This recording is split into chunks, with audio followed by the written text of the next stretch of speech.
Right, so I like to go back to the example from 3M.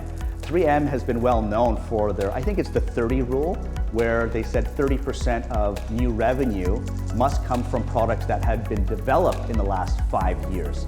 So by having that as an overall target for senior leadership, they have to make it happen. It really forces them to innovate, and not just innovate, but make money from innovation.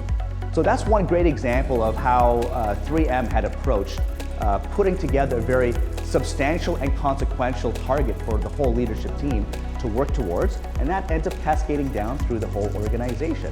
At that point, we don't have frontline employees having to push so hard to innovate because their leaders are very much looking forward to ideas for innovation because it's a key requirement that they have.